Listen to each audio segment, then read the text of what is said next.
give me one shot here on a blue chip stock, believe me, Kevin, the only problem you're gonna have is that you didn't buy more. Nobody knows if the stock is going to go up, down, sideways, or in circles. What's going on, NBA draft fans? Your boys are back. The Wolves of Ball Street, your favorite draft analysts. It's the Draft Deck NBA Draft Show on the No Ceilings NBA podcast feed. My name's Corey Tulva. I am here, as always, with my co-host, Albert Garbage Time Gim. Albert, what's going on, man? What's going on? It's good to be back. Shouts to Rucker for filling in for me last week. But it's good to be back. I'm excited. We're talking about a really exciting player. Corey and I are coming off the heels of a really fun,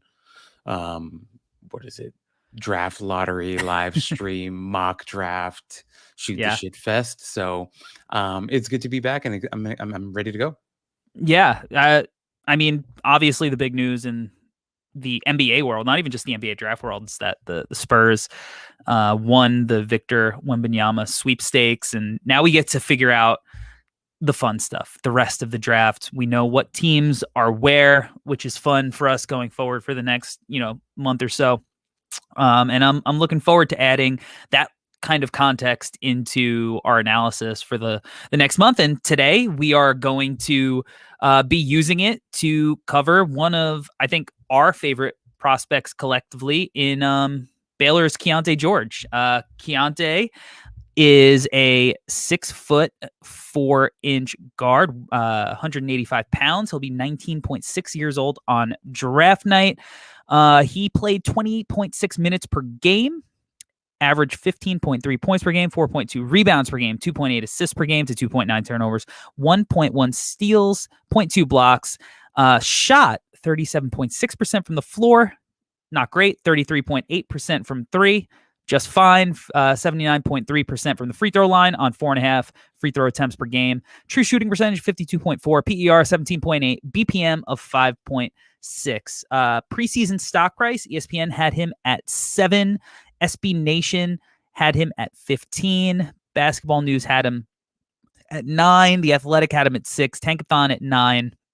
No Ceilings had him at 7. Sports Illustrated had him at 12 for an average price of 9.3. He came in at 8 on the Draft Deck IPO. Currently, ESPN on our April Draft Deck update had him at 14. The Athletic had him at 16. Tankathon at 13. Bleacher Report at 13. The Ringer at 12. No Ceilings at 9. Swish Theory at 10. Average price at 12.4. Came in at 13 on the April Draft Deck update. So dropped a little bit in draft stock, but didn't have a free fall by any stretch of the imagination. So with that said, Albert, I am going to ask you, as I always do, is Keyonte George stock price too high, too low, or is it just right? For me, it's too low.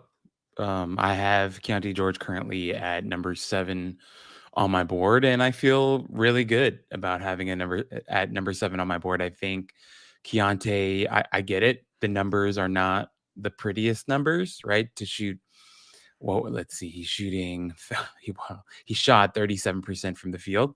Not the best number. I get it, but when you watch the film, you watch the guy actually play, and it goes way beyond the numbers. Now I get it. Like, we sometimes as scouts, we can freaking change our tune depending on the player or whatever, but with Keyonte, it's real. With him, it's actually serious. When you watch him, the types of shots that he can hit, and you talk about translatability to the NBA level, he's got a lot of the stuff that NBA executives are looking for. And Corey, you outlined that beautifully in your piece when you wrote about Keyonte.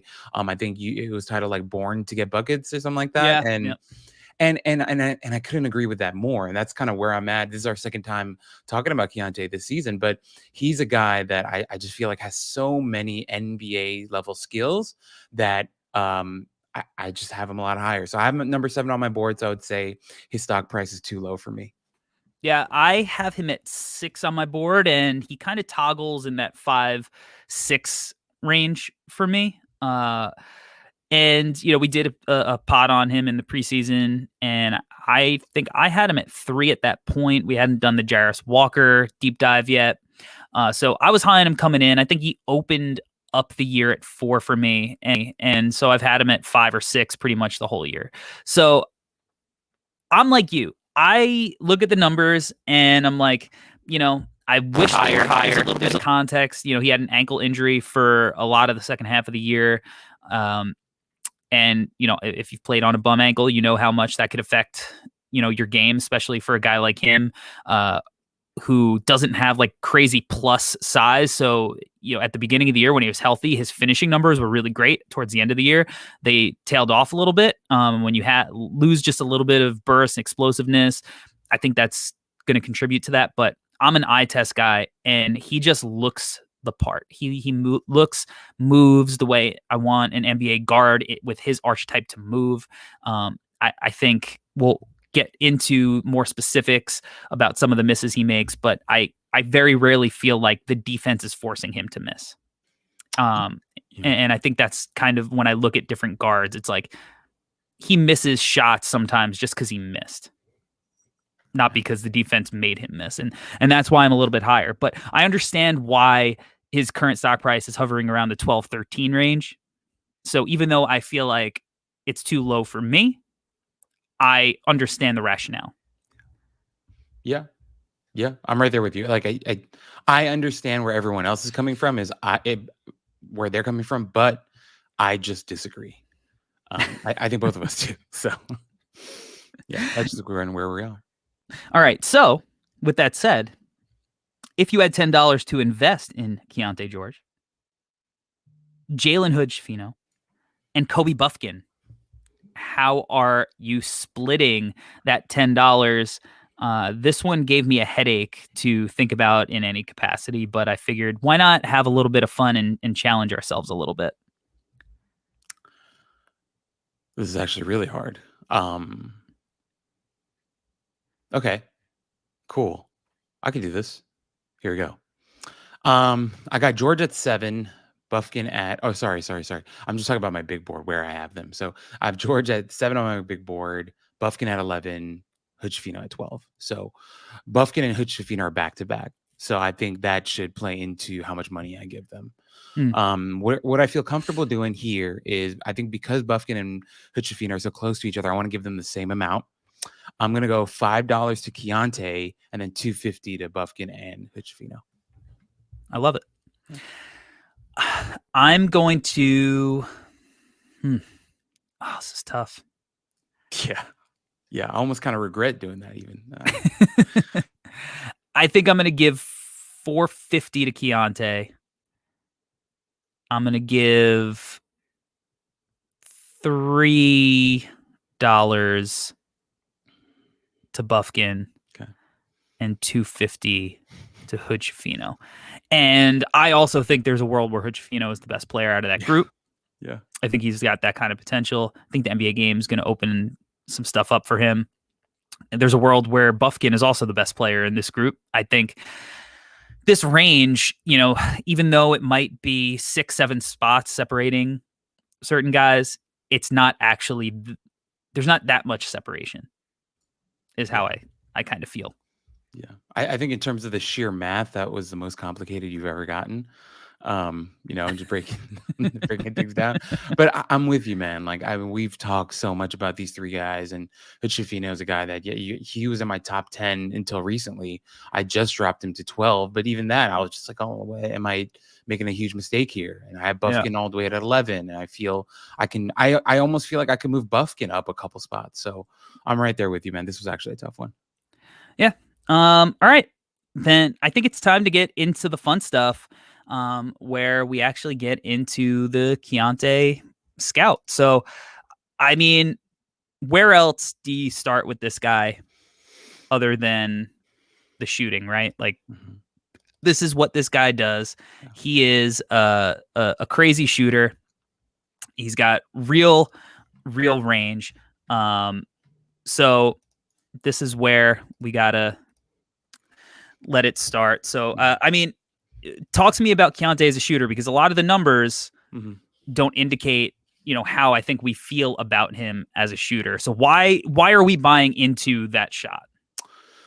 First off, for me, I feel like he shoots a really easy ball. It just he's one of these guys that when you watch him shoot, you think to yourself, "Oh, that's how shooting's supposed to look." And that's just my Mm, opinion. Like I just feel like he has such a pretty form. And once again, it's an easy ball. He's got parking lot range. Reminds me a lot of the guy that we talked about last year that I kept in my top 10 and went really late. And people were like, "Hey, why did this guy get drafted 30 something by the Mavs?" And then his rookie season, he played pretty well. And Jaden Hardy, it just like I feel like George is a really, really, really good shooter. And people will ask, well, okay, if he's such a good shooter, why the hell did his numbers look the way that they did? And my answer to you would be like, yeah, like I get it. Sometimes you're really good at something, and maybe you get a little cavalier with it. And I think George is a really, really good shooter, but sometimes he takes really tough shots. mhm. But then again, that's kind of the other side of the coin where, Corey, we've talked about guys who people say, oh, I think he's going to be a 37% shooter theoretically. But he never took any shots in college or wherever the hell he was playing. I actually prefer this issue with Keyonte, where he took so many shots, and you outlined it even in your piece, like the sheer volume that he was taking was really high, and I prefer that. I prefer guys who are willing to take a lot, that shoot an easy ball, that have a pretty looking stroke, and when it goes in, you say, well, that's what a jump shot should look like. Is I think a good place for us to start in terms of his shooting. Yeah. I feel the same way.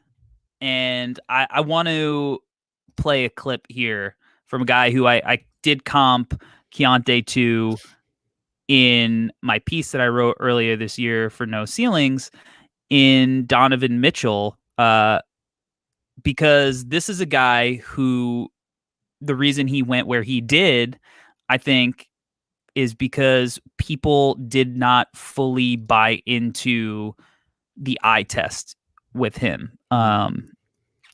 In college, his sophomore season, Donovan Mitchell shot 40.8% from the field and 35.4% from three. As a freshman, he was 25% from three. Right. But when you watched this dude, right, like in this clip that we're playing on the YouTube stream, Donovan Mitchell misses this shot, right? But it's the way that he easily gets it off, like undeterred. Like he's not missing a shot because there was great defense on that possession necessarily. He's missing that shot because he just missed the shot, right? And so you can kind of project that a little bit easier, because it's like, all right, he's just got to continue working on consistency on his shot. I think that's an important part of shooting, because when you're taking shots like this where you're dancing with the ball a little bit and you're able to easily rise up, this is like NBA level stuff, right? I mean, combo moves, two guys on the ball, rise up, splash. That's some pretty looking stuff right there, if I don't say so myself. And it looks similar again to another NBA guy in Jamal Murray. This is a very similar possession at a very similar side of the court. Comes up, two guys, splash. Yeah. And Corey, I do want to say an aspect of Keyonte's shooting that I think is really important to stress is, you mentioned earlier that he struggled with lower body injuries, right? The thing with Keyonte is he's really strong legs.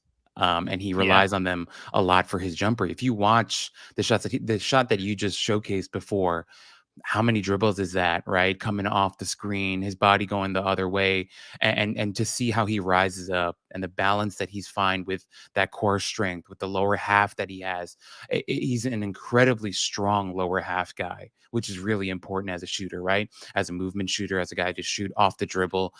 He has that really powerful lower half that enables him to even attempt shots like that. And I really wanted to highlight that, because the more you watch him shoot, and I get it, like there were some misses, whatever, but to see how impressive of a lower half athlete that he is, was alarming. And I'm not even talking yet about like how he created space for himself and stuff like that. That lower half is really, really a weapon of his. And so I really did want to highlight that aspect here. Yeah, 100%. When you're shooting deep shots, you need that Yeah. strength, right? You need that lower body. You also mentioned that he shoots an effortless ball. Like it just floats in the air, right? This is an insanely difficult shot to take and make. With this snatchback, between the legs snatchback, coming off a switch.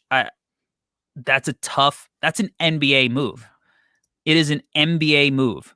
And who do we see do that from time to time? Our guy Donovan Mitchell. So, and this is one of the things, there's a lot of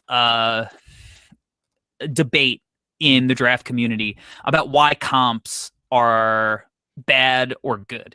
And for me personally, this is one of the ways that I use comps. I use comps as a way to, like, where have I seen this before? Does this skill that this college player have work in the NBA? If it works in the NBA, then, and he's doing it in college, right? Then I think there's reason to believe that that's going to translate. And if something translates, then I think that's a pretty positive marker and something that, you should watch going forward for Keyonte. These are things that I think are going to translate. I think when you're capable of hitting shots like this, the versatility in his shot profile, right? Like, he's not just catching and shooting. He's able to hit these different combos. He's, able to,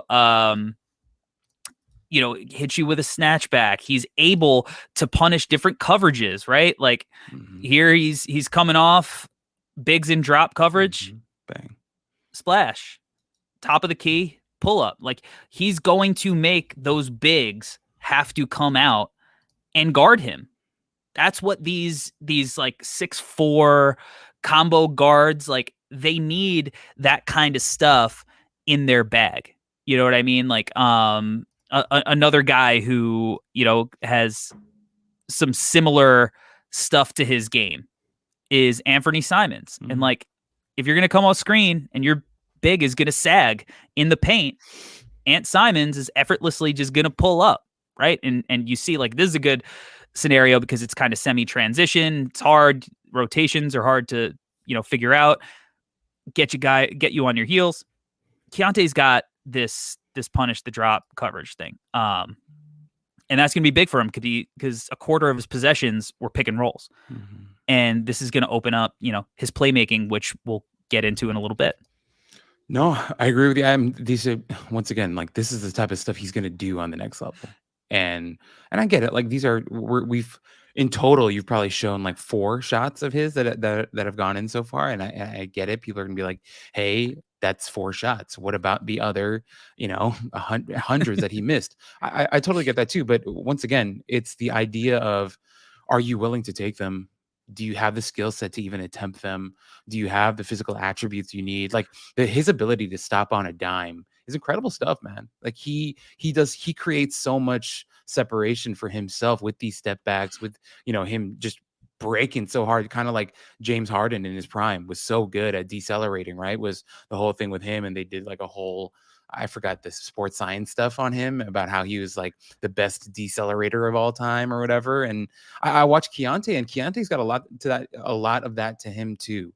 Does a really good job of creating separation, has good handle. But once again, like, when the shooting is that effortless, the attention that you draw with that, right? The magnitude that comes with all that. So I'm with you, man. He's such an interesting prospect. And I kind of don't like that he gets characterized as like this small guard, because I don't see him as a small guard. Like, first off, his frame is different to me. Like, I think he's got a fantastic frame. I talked about his lower half. He's got a strong upper body as well that I think is only going to get stronger.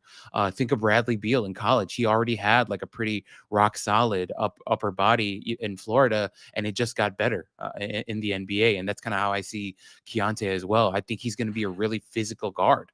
I think when he attacks the rim in the NBA, he's only going to get better at that with more strength as well. So Just want to highlight, man, like I don't see him as this tiny guard that's going to struggle with the physicality of the NBA, and there's going to be like a long adaptation period for him. I don't see that at all. I think everything that we're talking about, Corey, these are translatable skills, and he has a translatable frame to go with it as well. Yeah, he embraces physicality. We'll get into that in a little bit.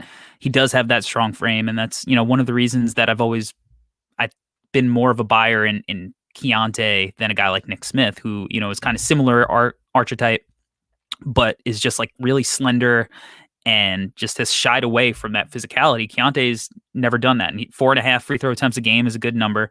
And like you said, we're showing a bunch of makes. Obviously, he misses some shots too, right? Like the numbers indicate that he misses shots. And a lot of it is because like this is a tough shot that he took.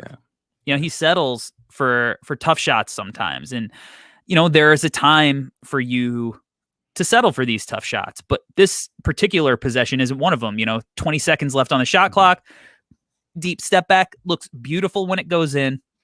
Sometimes when it doesn't go in, doesn't look as pretty. Not so beautiful on this one. Well, it still looks beautiful. It just doesn't go in. It's $1 million move, 10-cent finish type thing. Right. And that's something that he's going to have to iron out. I mean, like, he had that freedom. A lot of the guards on Baylor did. They had a lot of talented guards who all could get their own shot. Keyonte has to learn how to hone that a little bit. And when to take good shots, when to take bad shots. And that's not necessarily like the easiest thing in the world to learn. But I also think that he has such a diverse shot diet, and he's so capable of playing off other guys that he's going to be able to do that. And we see in the NBA the importance of being able to play off of other guys, right? Like you got to make quick decisions. You got to keep the ball moving. Keyonte is a guy who hit 46% of his unguarded catch and shoot 3-point attempts, right? This play that we're showing from Anthony Simons comes off the screen, gives it up quick, gets it back, splash, catch and shoot from the top of the key. That give it up to get it back type thing. At the beginning of the season, that was one of the things that we talked about with Keyonte, that he was not going to be this big playmaker. He wasn't going to let the ball stick all the time necessarily. This clip that we're playing now, if you're watching, it's almost an exact replica of that play we saw from Ant Simons. Give the ball, get it back, instead of the catch and shoot, he puts it on the ground, but same spot, splash, and we'll get into some of the more movement oriented stuff. But I just think he doesn't have to, this is a good example of him not forcing the issue and settling for a bad shot in order to go and get himself potentially a better shot. Because when you're a shooter like him, the ball will find its way back to you, right? Yeah, no, 100%. And I think something we talk about a lot, Corey, on our show is context, right? What team he ends up fit, all that stuff. I think on the next level, depending on where he gets drafted, but I think a vast majority of teams out there, wherever he ends up, I think he won't be asked to do this much with the ball in his hands. I think coming in, at least, even if he has the ability, I think he will get more spot off looks coming off of DHOs, pin downs, stuff like that. Like I think the shot diet, well, not the shot diet per se, but the decision making as a shooter, right? I think it'll kind of calm down a little bit. I think he'll continue to take tough shots because he can make them for sure. I could see that, but I just feel like overall the quality of shot that he'll get in the NBA in a lesser role should look better, and it will look better in my opinion. Yeah, I agree with you on that. I want to envision him in the kind of context where he is playing off of another creator. I know a lot of people were kind of upset about like you taking him in our mock draft, our post lotto mock draft. You took Keyonte to Indiana at 7, and a lot of people were like, "Oh, I don't like that."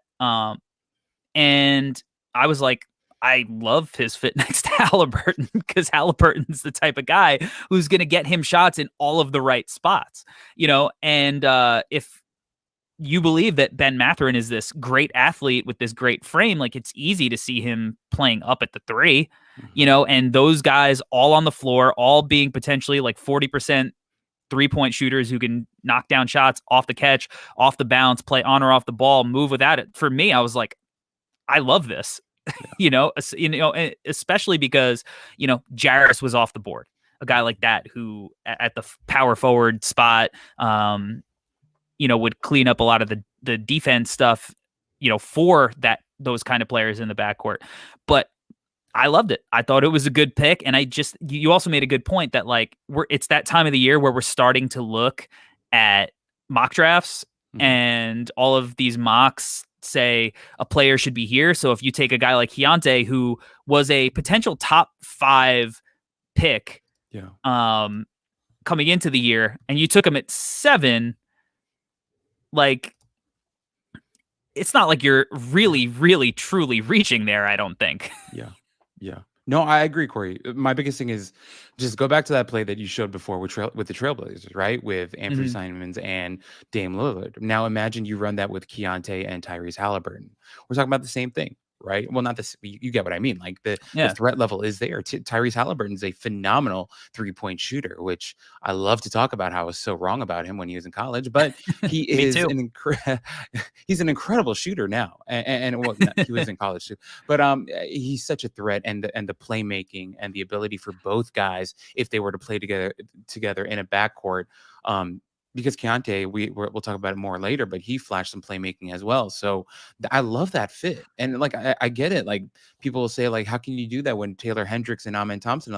I'm not a believer in Amen Thompson at all. So yeah, that was the logical move for me. I have Amen Thompson at 19 on my board right now. So you guys can come for my head for that as well. But we'll see how that plays out, because I'm not a believer. And for me, when I watch Keyonte and you look at the types of shots that he can make, and we're, highlighting some of that stuff, I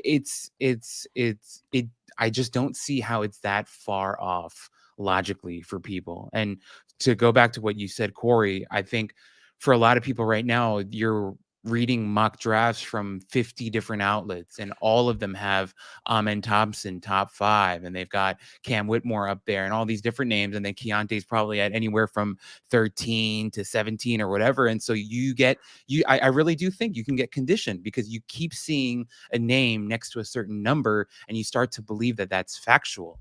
And Corey, that's not our job, right? Our job is not to conform to different mocks from different outlets. Our job is to, make the best decisions off of what we see on tape. And when I watch Keyonte George, I see him as a top 7 guy, and a guy who would be a great fit next to the Pacers because of what he can do with his translatable skills and translatable frame.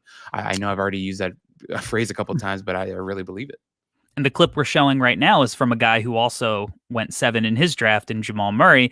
And this is kind of like why I envision Keyonte playing so well as a combo off somebody, like the Jokic-Murray connection. Like, obviously, Jokic is going to make you look better than any player in the league, potentially. He always finds you in the right spots. But it's like Jamal Murray is going to create offense running off movement in ways that he allows Jokic to make use of that, plus playmaking. I think Keyonte has a lot of that same stuff, where he's going to be running off these baseline flares, and like this, he's so good at this little micro skill when he does it. If you're, listening on the podcast, what we're showing on the screen is Keontae's coming off the screen, and then he angles in like he's going to shoot out to the wing, and then he just flares out to the corner to create a little bit of space. And I mean, that's a tough shot to hit in movement. To shoot that in rhythm like he does, it's really, really, really impressive stuff. And the reason that it works is because he's also capable of coming off this baseline action and actually coming off that wing spot and knocking down that shot. I mean, he is smothered on that shot, and it does not even matter. Like he can get that thing off, and he's completely unbothered. And I think, this is one of the things that I talked about when we talked about Bryce Sensabaugh. Like, okay, how much separation does he ultimately have when he's shooting this shot? Like, if you pause it right here, doesn't look like a whole hell of a lot of separation, right? Like there's a hand almost directly on the ball, but he's at his spot and he knows what he's doing. He's confident that he's doing it, and it's the rhythm, the timing. And when you're a tough shot maker like that, you understand that rhythm and timing to get to your spot first.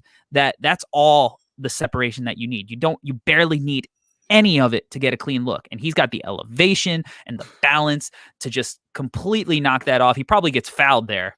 It could have been a 4-point play, which he had a bunch of, but he's so crafty, man.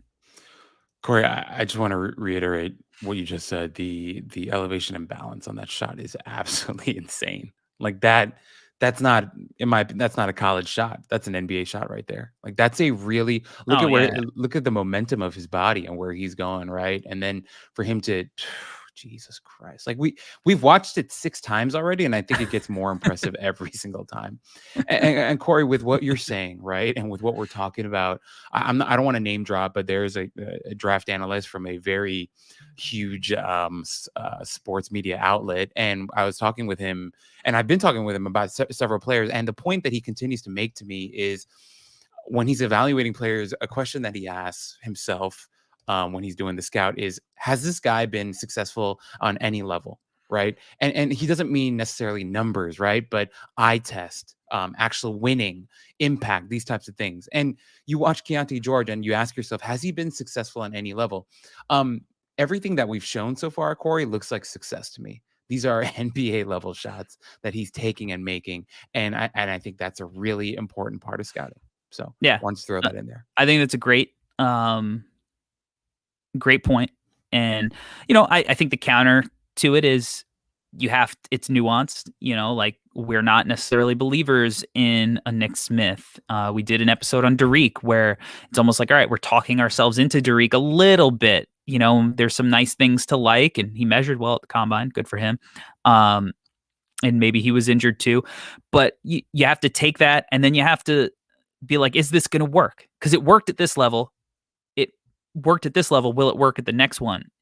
Stylistically, does it fit a little bit better? And I think Keontae's game is going to fit a lot better at the next level. Now let's move on from the 3-point shooting and start getting into a little bit of like the in-between. Didn't take a ton of like mid-range pull-ups, which I think he should at the next level. He should take it. But what he did do is he was, really good at getting to, a little floater. This is a really slick move here with the footwork. Footwork is, that footwork is smooth. He was about 35% on floaters, which is, okay. Not Dylan Jones level. Shout out to Dylan Jones, tearing up the combine. Came on last week. But I mean, when you look at this, it's like you see touch, you see skill, you see footwork. Yeah. It's just really pretty stuff. Yeah. No, man, I'm with you. I think even as like a spot up shooter in the corner, he'd catch it, head fake, couple dribbles in, baseline jumper, hit a couple of those. But you're right. I think finding him operating in the mid range was pretty scarce stuff. Wasn't a lot of it. But I mean, the touch is there. The touch is there on all levels, in my opinion, Corey. And I think, this stuff is good. Him attacking the rim with physicality was good. You mentioned the 4 free throws per game. I think that's an important number. We did Buffkin a couple weeks ago, and his number was a lot lower, and we were high on him. And I think with George, it's a mentality thing with him. I don't think it's just a skill set or a talent thing with him. I think it's a mentality with him. He's kind of a bulldog. He's kind of unafraid. He's really tough. All that translates to him in different levels and all 3 levels of his scoring. So I'm with you, man. Yeah. And I know that this specific type of play will work at the next level because I've seen it work at the next level. We'll go back to Anthony Simons here. Whoop. Yeah. Little footwork, same foot, same hand float, just like we saw from Keyonte. I think it's a really helpful tool. I think comps are really helpful for me. It doesn't have to be helpful to everybody, but for me, it's helpful. Yeah. You're a visual learner. No, but Corey, I mean, if anything, I thought Keyonte did it better than Simons did, in the two clips that you just Yeah, compared, it was a right? little smoother, right? Yeah. So, I mean, more evidence that this is a good skill that he has. Look at the floater, right? In the lane. Like that's really nice touch over a guy that is bigger than him. So yeah, that's not a lot bigger than him. That's a big right there. Great touch, So you like comps, Corey? As Rucker would ask. I do. I like them. I think specifically, they're important for a guy like Keyonte, who didn't have the best season statistically. Yeah. Right. That's why I think they're important for him, because it's like, all right, but you see it on the film and it looks like NBA stuff. And I think that's important. This is another one, that little cradle, man. Like He's that's good at that high gather. crafty. Yeah. That high gather cradle, I mean, he's getting into the lane, beats off the bounce, keeps it high up, absorbs the contact, floater, gets to the line. Tough. That's smooth. Where have we seen that before? Let's bring our friend Donovan Mitchell back onto the stream. That's tough. Donovan Mitchell does it a little bit different, like a little bit quick twitchier. Yeah. With his, kind of like Euro that he does. But, it's the footwork. It's the combo. It's just the craft. It's all stuff that we've seen Keyonte execute throughout his freshman season. And like, freshmen are inconsistent. Yeah. That is something that young players tend to be, are inconsistent. It's, why it's so hard to be like a generational prospect, because Right. like there's so few of them. Mm-hmm. So a lot of it is guesswork and making those educated hypotheses about what he might look like at the next level. And I think that it's stuff like that which really just makes me optimistic about that NBA translation, and why I have not wavered for a minute for taking him out of that top 5, top 6 consideration. You mentioned him, kind of using his shooting as a means to attack closeouts. Like, this is a good example of that here. No matter what his percentage is, you get sent into a panic when he's open on the perimeter. And when that happens, guys are going to have to come out at him. You're on red alert. And the big is a little jumpy, 2 feet, gets to the free throw line, drops it in, teardrop. Yeah.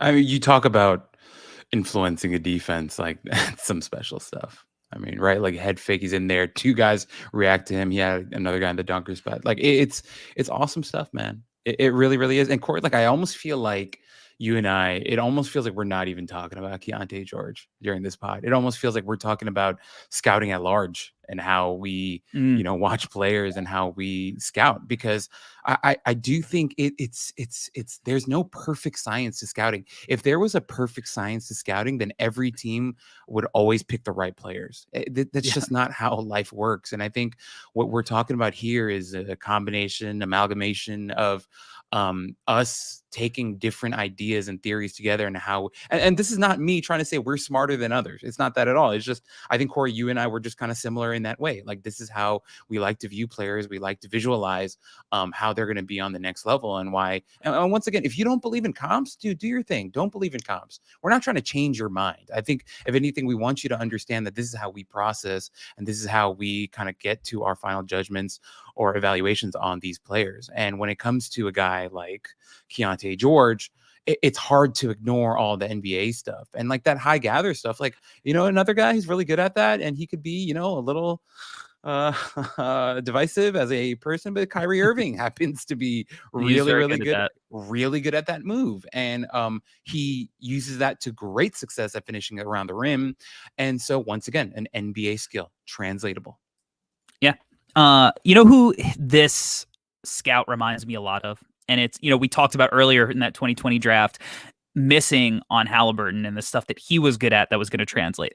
But how the first time that we ever had a conversation was you had a podcast, you invited me on, and we were talking about how we love Tyrese Maxey, and we both had him as a top 10 prospect in that draft, regardless of what the numbers said. And we were like, all right, maybe we're crazy for believing in him, but Tyrese Maxey in college shot 42.7% from the field, was 49% on twos. He was 29% from the 3-point line, but on 4 free throw attempts a game, he shot 83% from there. We believed that the eye test and some of the indicators like that strong free throw shooting, which is not an exact science, but if the form is workable and you shoot a good percentage from the free throw line, I think there's reason to believe it could translate.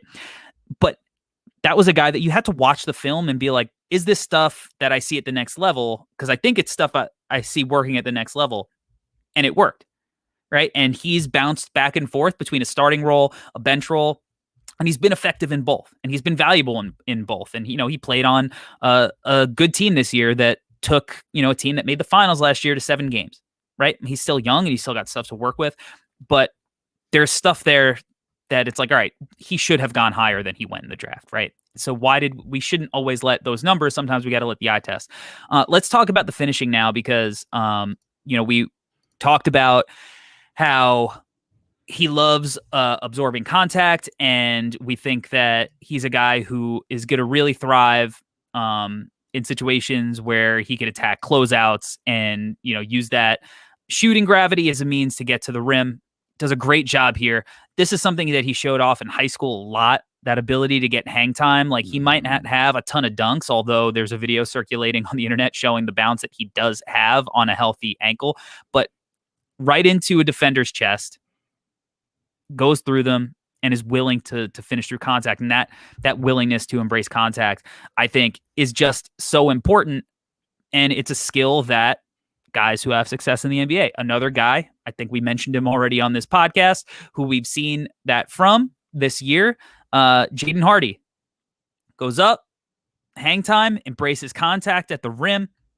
This is the kind of stuff that I believe is going to translate to the next level, and why, again, I believe that Jaden Hardy could actually be a real deal kind of 3-level scorer. And whether that's the high end outcome where he's like an all-star Bradley Beal first option level guy, or it's the more, maybe he's, a guy who is fitting in on a starting lineup, or bouncing back and forth.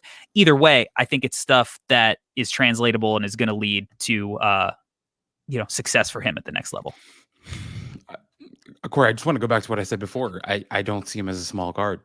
And it's because of stuff like this. He's extremely physical. I think it was the Kansas game later in the year. I think it was in February. Ball swung to him, top of the key, head fake, comes down the lane and absolutely yams it. And I'm like, well, small guards don't usually do that.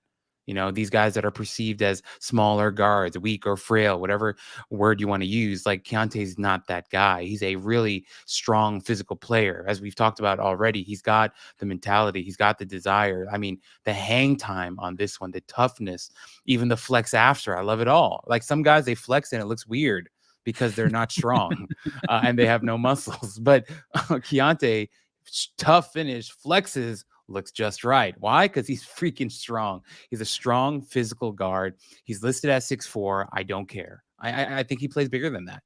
We highlighted the jumper before, the elevation that he gets, the high release point that he gets. We're showing here him attacking the rim, the hang time that he gets, the ferocity, the physicality that he has. All of these things are really important, man. And we talk about 3-level scoring all the time, and how that translates. Some of it's theoretical, whatever. He showed it. He showed it, man. The way that he attacked the rim, we mentioned before, the free throws, all that stuff. That's a really tough take against, I think that's Kalkbrenner, right? It's he's got it, man. He absolutely has it. This is not weak stuff. This is a strong physical take. This isn't like Zaire Williams his freshman year at Stanford. There's some real physicality here. No, he moves Kalkbrenner off the spot. Yeah. It's a 7-foot dude, rim protector, no fear going in right into his chest because he knows he's stronger than him. Boom. Like, he's, like you said, he's not a small guard, regardless of what his listed height is. He's got good length, and it's just that hang time that instinct to stay up in the air. It's something that he's shown consistency with. It's not like isolated incidents. This is stuff that he has done, on repeat since he was in high school. So when you look back at the other levels, like this is stuff that he's been consistent with throughout the entirety of his career. Like he's a tough dude. Toughness is a skill. Yeah. Toughness is a skill, and he's a tough dude who I think as his body continues to get stronger at the next level, I think this is something that he's going to be able to rely on and feel confident in using. Yeah. And Corey, I know we're eventually going to transition over to defense, and I think the toughness that you're talking about, right? The aggressive mentality, the fight in him, it translates to both sides. Offensively, whether it's attacking the rim or in ISO, just kind of freaking squaring up his man and saying, "I'm going to take it to the rack," or "I'm going to square you up and freaking shoot a jumper right in your eye." That type of aggression, that type of dog that's in him, I think is huge and really critical. And what separates, stars from good players or stars from average players, like he wants it. There are guys that you just want it. Like I play competitively, like football, right? And like you can kind of tell sometimes when things get tight. The last 2 tournaments we play in the finals, you look some guys in the eye and you can tell they don't want to be in the field. They don't want to be on the field. They want to hide and run from the moment. Keyonte's not that guy. You look at him and he wants everything. He wants to be on the floor in the big moments. He wants to hold that responsibility and take tough shots and make tough shots. I think he's got the right mentality. I agree with you.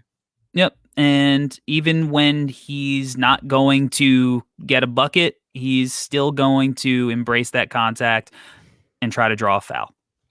And, that's going to help his efficiency. He was a guy who this year he struggled with efficiency, right? Like that is the knock on him offensively. For a bucket getter, his efficiency wasn't at the same level as a guy like Bryce Sensabaugh or Brandon Miller. Yeah. So if you're the optimist, like we're tending to be, you're going to look at these moments and be like, all right, he's got to put everything together. And if he puts it all together, you're seeing the making of a guy who I do think has the potential to be an NBA All-Star. And I think if you get that at 7, like we drafted him in the latest mock draft, or you get him, towards the end of the lottery, that's going to be, a great value. And just as he's versatile in the way that he can get into shots, like he's got some pretty crafty finishes. We talked about him knocking down shots in drop coverage and how hard he's going to be. Well, he's going to be able to attack that big too. So like it's not just like he's going to settle for that 3 all the time. He's going to be willing to get downhill. And if he sees a big that he can get on their heels, like that little cross jab move, that's tough, man. That's tough. This is a tough move. Little bit of English off the glass. Like that's the stuff that he's going to continue to get better at. And again, like there was a point in the year where he was finishing a lot of his shots near the rim. And that tailed off, with the injury. But there was a time where it was like he was at 65% on close twos, so like the potential is there for him to really be that 3-level scorer. But the thing that is exciting about Keyonte is not just the fact that he's a scorer.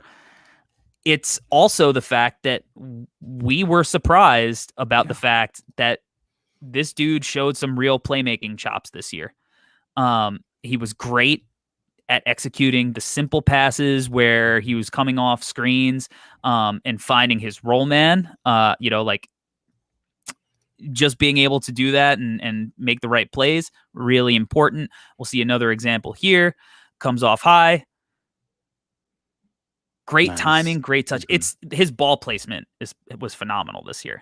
Yeah. Ball placement, touch, the accuracy you mentioned. Really good with the pocket pass as well. Coming off the screen, like once again, this is not complicated stuff, and yet there are a lot of guys who can't do this. he can do it. And we're talking about a guy who's extremely gifted and talented as a shooter, shot maker. The fact that he can do this type of stuff with his passing. I mean, once again, like, how can you not get it? Look at this pass, Corey. That pass was unbelievable. The accuracy and the timing and the perfect velocity on the pass too. I mean, this is, once again, Corey, neither one of us are saying that he's Luka, but that's a really, really nice pass, man. To lead him to the bucket too is just fantastic. Yeah, he's really good at the thread the needle type stuff, and to do that, like, you need. Jesus Christ! This time he does it in transition. I mean, just perfect ball placement, great velocity. Yeah. Throws a ball that the rim runner can catch. Mm-hmm. Underrated part of passing. People don't realize you can throw a pass, but if they can't catch the ball, it's useless. Yeah. You would think that's a pretty self-explanatory thing, but it's it's not always. But yeah, it's just like he'll make quick decisions with the ball, like, and talk about placement and throwing it to a spot that his big could catch it. Like, I'm gonna pause it. Look at where he throws this ball. Like, first of all, he knows that thing, it's going to the big. Like, he's putting that defender in the paint in a really tough spot because there's a shooter on the strong corner and the big is there. So that tag man has an unbelievably hard decision to make where he's got to get to the big or out to the shooter at the same time. Keyonte finds that perfect window, and just look at where the big catches it. Up in the air, going towards the rim. Just beautiful, beautiful, beautiful execution there from Keyonte. Those are high-level reads, but they're not like, him playing with the ball in pick and roll. So let's bring some of that up. Let's see some of, the advanced reads that he can make. Weak side. That's great execution. Knows that his shooter is going to lift up from the corner there. His pick and roll setup here is great. The in and out gets the defense leaning. Again, he has to put that low man defender in the position where he's got to either make a tag and get back out to the shooter. The whole thing, just really, really great execution. The timing, right? The patience to let the play develop, to let the roll man actually roll, and then to make a pinpoint pass to the weak side. Like, the details are really important, Corey. And like, I see it all the time, man. Like, it's that, I mean, this is why we're talking about these pro level players and, the amount of expertise they show in these small details. But man, Keyonte really was able to flash a lot more than we were expecting. Did it again here. Same thing, kind of similar pick and roll action. Just a great pass to the weak side corner. Look at this. There's a lot of crafty stuff that he does here that it seems like a basic read. It really does. But as he comes off, first, the little hezzy here to throw off the pace. Comes off tight. So if that defender gets back into play, he's going to have him on his back. Right. But now, right here, again, that tag man, putting him in a situation. We've already seen him be able to hit that roller. So he throws like a little pump fake, and that low man just stays with the big just a little too late, and he just can't get back out in time. It's just that it's a really, really crafty pass all around from him.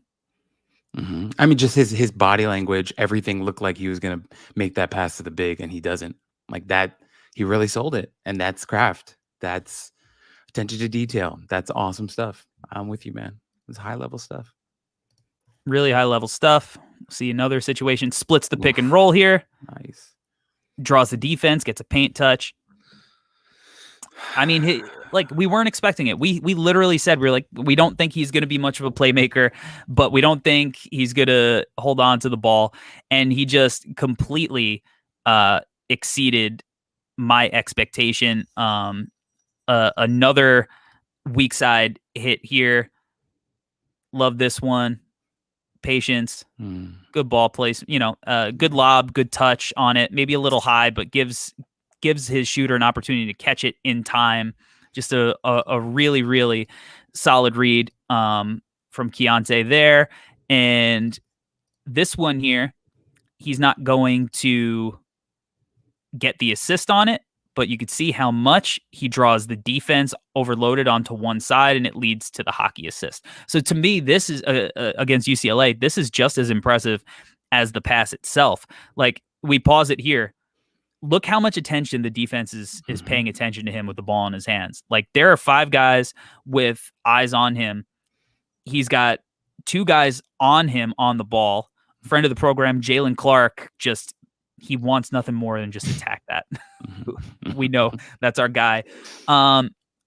And just a great pass for a one more that leads to an open shot. That hockey assist.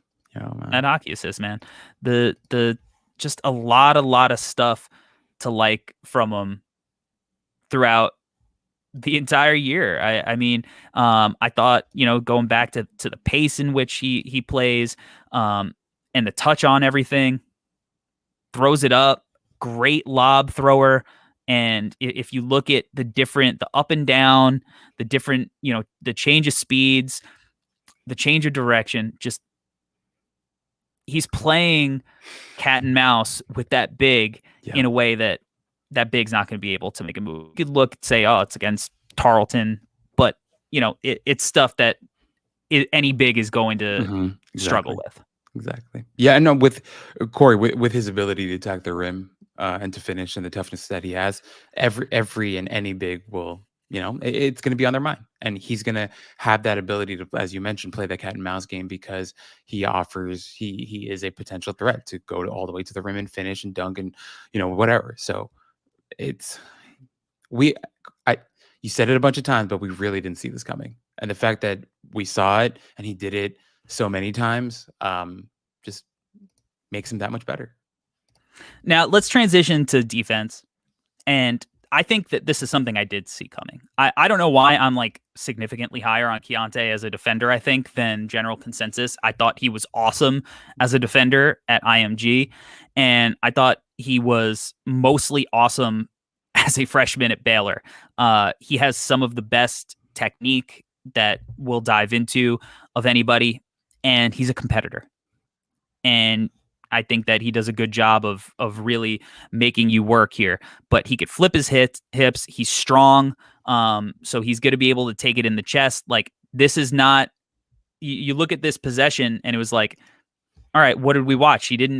The offensive player didn't even get a shot up. It's like, yeah, because he beat him to the spot and made him move off of the ball.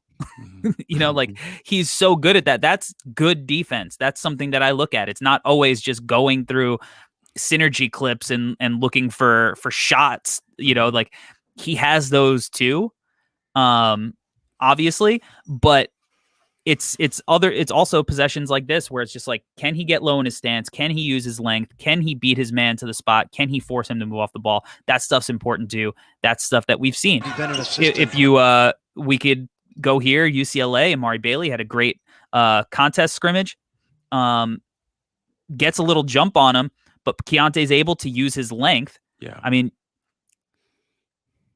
get a tough shot contest, man. Keyonte was really good at contesting shots this season.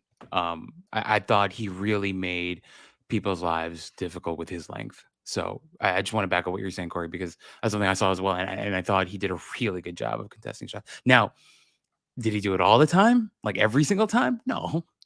I something that I did want to highlight, though, Corey, was, we mentioned some of the harder, tougher shots he took on offense. And I think sometimes that was physically taxing on him a little bit. There were some possessions where it wasn't as intense, but I always thought the competitive spirit was there. And also, my only other minor critique that I had of him is I thought he got detonated on screens sometimes, like just absolutely rocked on screens at times. So I think he could definitely work on that a little bit, but I definitely don't think it was like a matter of him not being competitive or stuff. I think he just has to kind of tighten that up a little bit. But there are a couple of screens where he just got absolutely destroyed.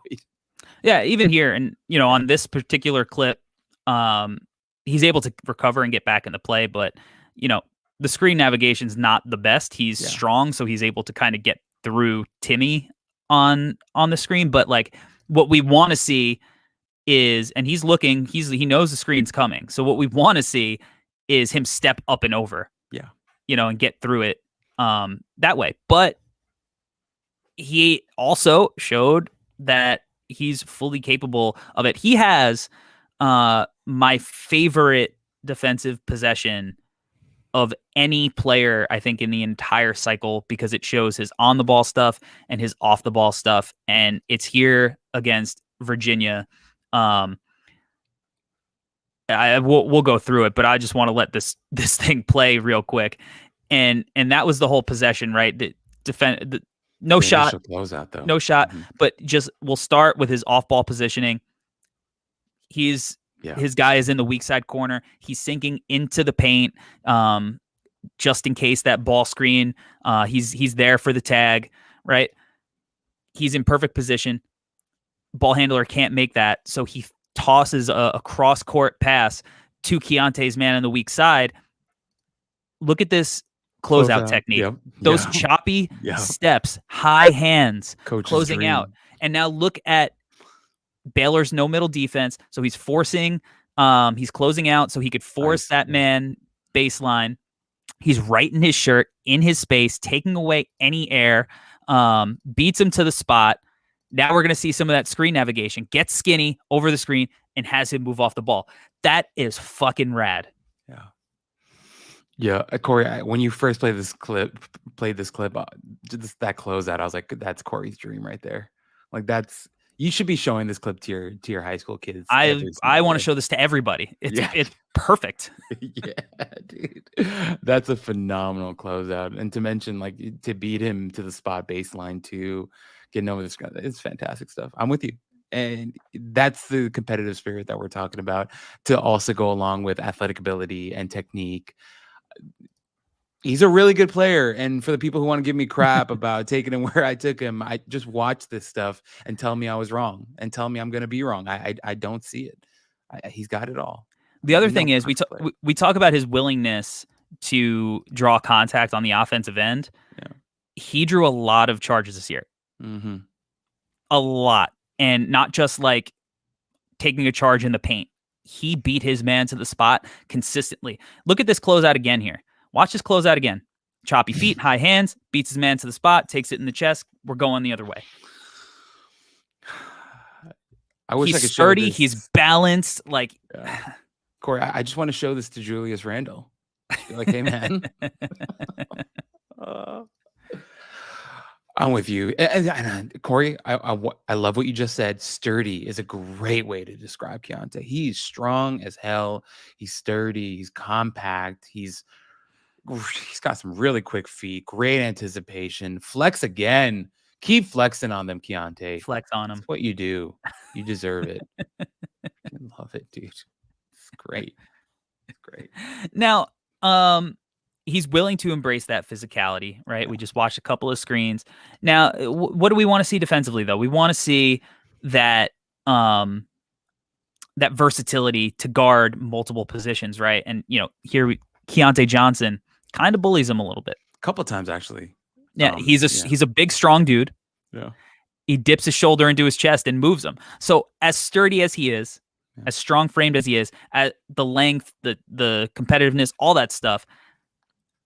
He's going to have to work hard to, guard, be like a true 3 position defender, and I do think there are going to be, threes that he can guard, but he's got to get stronger. And I think he will. Yeah. We love his frame. So, and Keyonte Johnson, 27 years old? So I'm okay with it.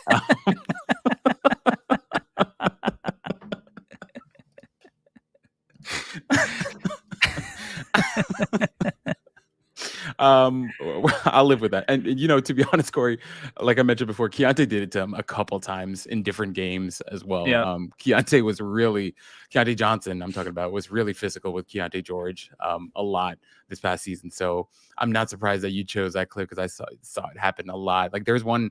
He just took him on the block and just kind of bullied him for a nice like short baseline jumper. And I was like, oh, okay. So Keyonte George, not strong enough for a fully grown adult, but he'll get there one day. Because he's got a great frame. He does. Hey, but if you're trusted to guard a guy like that, Yeah. there's a reason. Yes. Let's look at a little bit of the off-ball stuff because I think on-ball stuff. It's a lot of it is about competitiveness, physical tools, how hard you're working. The off-ball stuff a lot of times is about your feel for the game, Right. and I just continue to think that Keyonte has great feel for the game. Let's look again at Keyonte being in the right spot, willing to give up his body, draws another charge here. Earlier we saw against Virginia in the clip that we showed that we gushed over. We showed when the guard didn't throw it to the lob man or to the roll man, and this is why it's so important to be so positionally smart because you're going to be able to, especially in the NBA, there was a whole conversation about banning charges. This is a valuable way to get a possession for your team is just knowing your spot, knowing your rotations, being in the right spots, and then being willing to give up your body and draw a charge. It's something that Keyonte did a lot. A lot. We'll see it again here. Comes over to the weak side. We're going the other way again against Virginia. I mean, he really had some moment, and this is a game that he struggled offensively. But I like it when guys will bring it on the other end. I like it a lot. Yeah. I mean, I think the word that we're looking for, Corey, is focus. He's locked in. He's not a guy who is getting lazy and losing and not aware of what's going on. Like the fact that we're highlighting all these plays just shows how locked in and focused he is. And once again, comes back to the mentality, the awareness, the feel that you're talking about. He has all of it. All of it. So, and also for our listeners out there, please don't misunderstand. We're not saying he's perfect. We've highlighted some of the things that he needs to work on and improve upon for sure. But we're talking about a freshman in college, who's going to come into the NBA, and this is a much harder competition. And we feel like he has the foundation to one day become an excellent defender because of stuff like this, right here, right? Yeah, he's not drawing the charge. Yeah, but he's still reading that pocket pass. Beautiful. The anticipation, the vision. From one of the best passers in college basketball, and he's anticipating this role. Does a tremendous job here, and that's defense to offense. Yeah, that Kansas State team was tough last season too. Yeah, tough as hell, dude. Yeah, big Naquan Tomlin guy. Yeah. They were good. And like you said, it's not as if there aren't things that he has to work on, right? Here he buries himself a little bit too deep. Can't close out in time. Yeah. And this is where you say, like, is he locked in every moment of every game?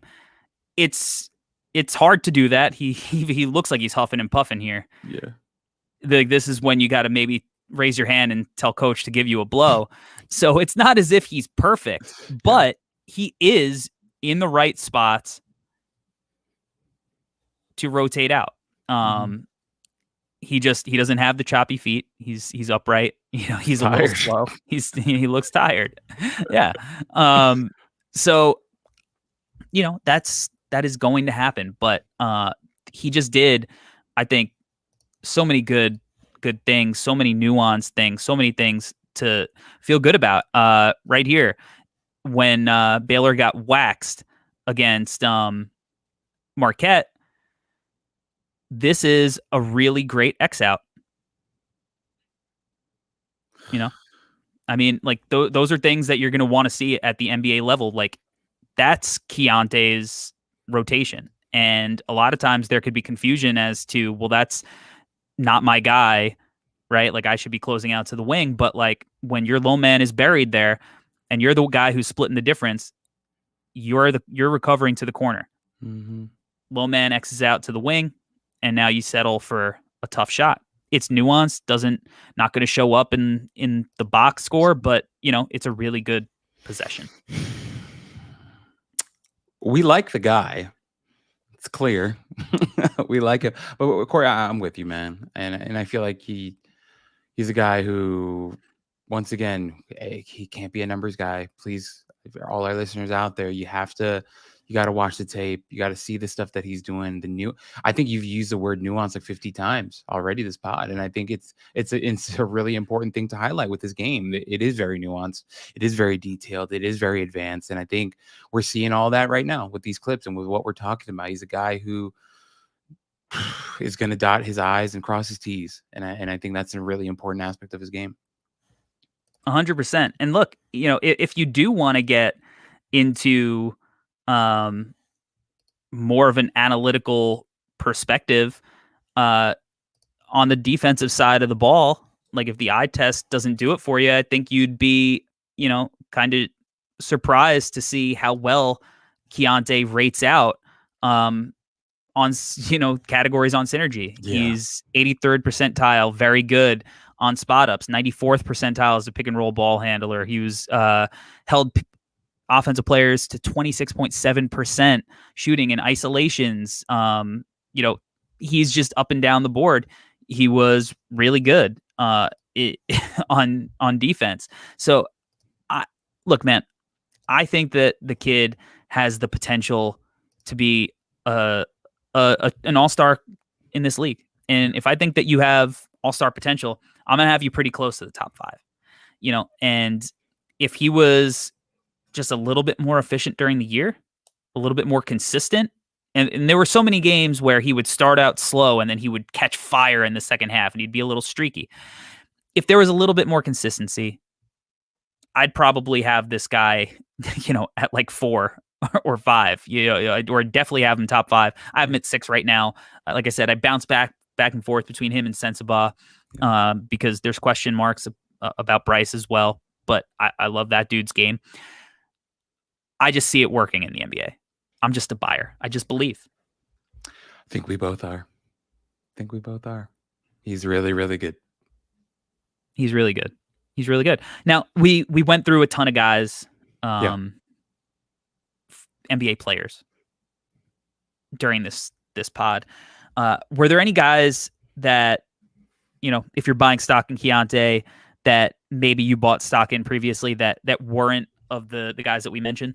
No, I just really loved all of your guys. Donovan Mitchell, Simons, Jamal Murray. I mentioned Bradley Beal. Mm-hmm. I think he can have that type of role early on. Jaden Hardy as well from last season. I think of course, I think he's going to be a better defender than Hardy to start. And I think he's got a little bit. Not that Hardy doesn't. No, I didn't want to say that. I just want to say Jaden Hardy. So yeah, those are the 2 guys that I thought of other than your guys, because I thought your guys were pretty spot on. Yeah, and I mean, look, Jaden Hardy was a guy who was a potential top 3 pick coming into his draft too, and he played in the G League, iffy percentages and whatnot, and it looks like he should have gone way higher. And even if it wasn't, top 3, you're probably going to be able to make an argument for that guy to be a top 10 guy looking back, right? So I think and I personally, I think Keyonte is a better prospect than Jaden, just because I like the pacing he plays with a little bit more. I think they're very similar in a lot of ways, but I trust him with the ball in his hands just slightly more than I did Jaden. I trust him long-term as a finisher a little bit more. Jaden might Jaden might be a better shooter in certain regards, but Keontae's no slouch there. Very similar prospects, and there's a reason he was a highly recruited guy coming into the year, highly ranked guy coming into the year. We're not guys who live and die by that, but for me, I'm buying into that preseason stock and keeping all of the stock that I had in him earlier the year. And based on his price, I'm willing to buy more. Yeah. I think I've, if anything, moved him up or maybe I don't know. I don't even remember my first board, so let me not lie. But I feel really good about him. I feel really good about having him in my top 7. There's no regret. There's no trepidation. I feel good about it. And I think he's going to stay there. I mean, there isn't like a long time before the draft. I can't see any major changes with him. I love his game. I love doing the second deep dive with you. He's awesome. And I can't wait to see him in Summer League. Can't wait to see him in the NBA. All right. Well, that means that it's time for you to sell me this pen on Keyonte George. Evaluating basketball players on a non-NBA level is always hard.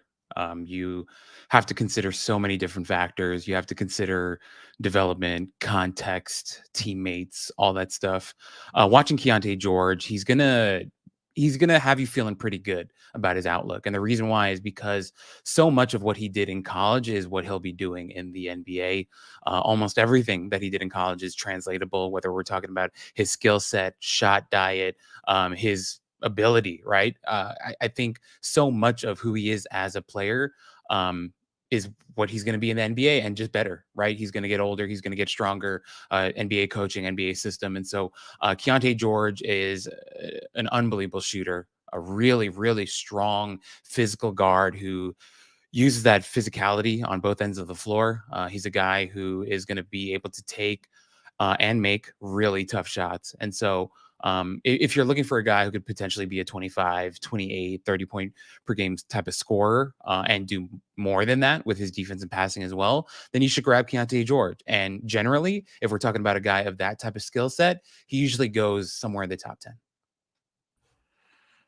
He most certainly does. And I think he's worth it. I think a team should take him in the top 10. A lot of it is going to be fit based, obviously. Now you chose the Pacers just because I think guys that maybe were better fits for the Pacers were off the board already.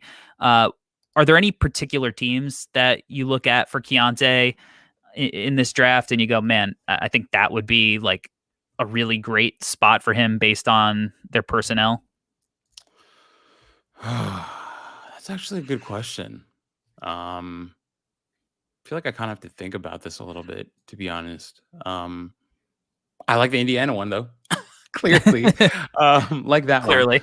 one. I really like Orlando. Well, that's a good one. I really like Orlando. I think and they have, they'll have 2 bites at the apple there for him at 6 and 11 if they stay in that spot. But 2 big guys on the wings in Paulo and Franz. Mm-hmm. The potential to play on or off the ball, so he can run around the court, do the movement stuff, doesn't need the ball in his hands to create. He'll catch and shoot. When those guys are, drawing the attention of the defense, he's going to be able to be a flamethrower, I think. And then if he's given the rock, he's going to be able to create for himself and put the ball in the hoop. I think Orlando is a team that should really try to nab him with one of their 2 picks. I like Toronto at 13 if he drops that far. I mean, theoretically, I like Dallas, but I think there's overlap with Jaden Hardy there. I think Utah, I mean, their system, the spacing, I think that would be fun. I would hate to have him in those atrocious jerseys, but, I think Will Hardy would do a lot for him. I think he's an easy fit on a lot of rosters. I just want to piggyback off of what you said with the Orlando one. I mean, if Suggs continues to develop, I know he hasn't had like the hottest start to his career, but we liked him heading into the draft. So if Suggs can continue to get better, and you think about a potential future backcourt of Suggs and Keyonte, I think that's pretty interesting defensively. Fultz and Keyonte fit. Fultz as well. I think Cole Anthony I think they'll eventually move on from him. Yeah, he seems like the odd man out. Yeah, so I'm with you. That's a nice fit. I like it. Yeah. All right. Well, we did an hour and 20 minutes on Keyonte George, and I think it was necessary because I think that what happens with the NBA draft cycle is that the guys who are ranked really highly coming into the year they get the hype early in the year, and then we move on because we want to talk about new guys. And we forget to circle back to the guys that we were into at the beginning of the year. And Keyonte is a guy who almost feels a little bit forgotten. I think Jet is suffering a little bit of the same thing there. And sometimes it's fun to go back to the guys that we liked coming into the year to see if, how you felt the first viewing is the same you feel on the second viewing, because sometimes, time goes on and you forget a little bit. But I think I think Keyonte should have another moment on, in the basketball internet ether, because he's just a whole hell of a lot of fun. I'm with you, man. I'm with you. And I can't wait to see where he ends up going, because if he falls a little bit, I think one of these teams in the late lottery or whatever, if he falls all the way down there, they're gonna get awesome value, like really, really awesome value. So he's gonna be a really interesting name to watch, Corey. I agree with everything you said. All right, tell the people where they can find you. You guys can find me at Alberto Gim on Twitter. You can find me at GTGNBA on Instagram is where you can find me. Last week I wrote about Miles Kelly of Georgia Tech. Not like a super well-known name to a lot of people, but to the masses, but a guy who is a really, really good shooter, and a guy that I think one day should be playing in the NBA is how I feel. And so I wrote about him, and I don't know who I'm writing about for next week. So just be on your toes, guys. I have no idea. That's why we love your writing. Keeps us on our toes. We just released big boards and mock drafts at noceilingsnba.com. You could subscribe there. I'm busy finishing up the draft guide. We just released the cover preview, which, one of the coolest illustrations that we've had done. Shout out to Matt Skiff for knocking that illustration out of the park, as he always does. He's, one of my favorite artists of all time. And the draft guide is going to be rad. So that's going to be out in less than a week. There's a lot of content in that thing. So make sure you're locked into the No Ceilings NBA social media. It's at No Ceilings NBA, just about everywhere. So follow that. You can follow my Twitter at Corey Tulaba on all the things. So thank you for rocking with us. Can't wait for the rest of this draft cycle. Thinking we're going to have a fun guest on next week. Hoping. Ooh. We'll see. So TBD on that front. Oh, yeah, we're going to have some merch. It's going to be a whole thing. Make sure you're locked in. Until next time, thank you for rocking with us. We out. Peace. Peace.